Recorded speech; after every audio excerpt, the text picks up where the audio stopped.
Jean, au chapitre 19, il est écrit au verset 28 ceci. Après cela, Jésus, qui savait que tout était déjà consommé, dit, afin que l'écriture fût accomplie, j'ai soif. Il y avait là un vase plein de vinaigre.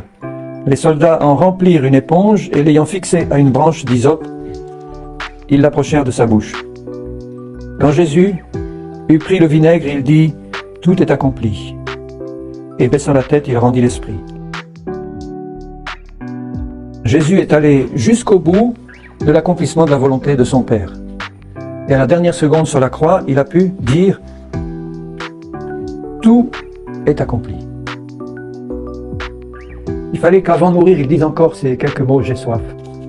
Parce qu'il y avait encore un petit détail de la parole qui avait été annoncé, qui devait être accompli à cette seconde-là. Juste avant sa mort, il pensait encore accomplir les Écritures pour que tout soit accompli. Et on lui a donné à boire du vinaigre parce qu'il fallait que, d'après l'Écriture, il boive ce vinaigre.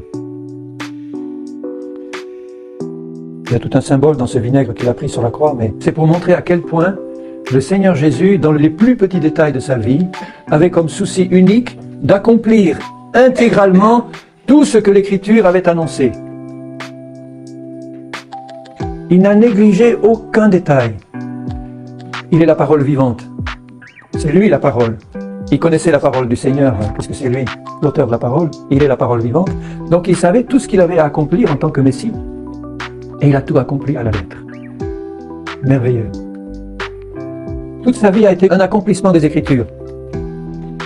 Jésus avait constamment à l'esprit la parole de Dieu et il vivait cette parole dans les moindres détails. N'oubliez pas que nous sommes appelés à ressembler à Jésus. Dans Matthieu 8, il dit, au verset 16, il se trouvait dans ce petit village de Capernaum, dans la maison de Pierre, le pêcheur, et on a appris qu'il était là, qu'il avait le pouvoir de guérir les malades.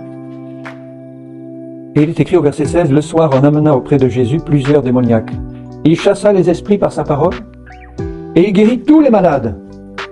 Pourquoi? Parce qu'il avait compassion pour eux, parce qu'il était compatissant pour leur souffrance. Bien sûr, il était compatissant pour leur souffrance, mais il est écrit là, afin que s'accomplit ce qui avait été annoncé par Ésaïe le prophète.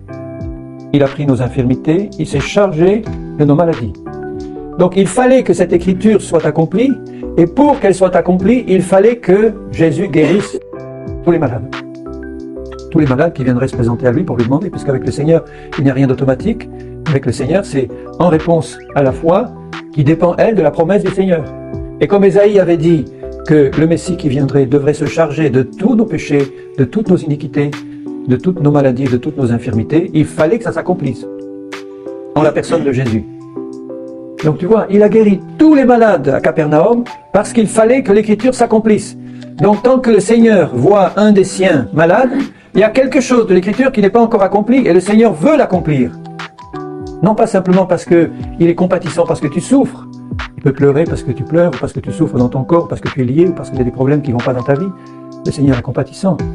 Mais il veut t'en délivrer d'abord parce qu'il est écrit et parce qu'il doit accomplir l'Écriture.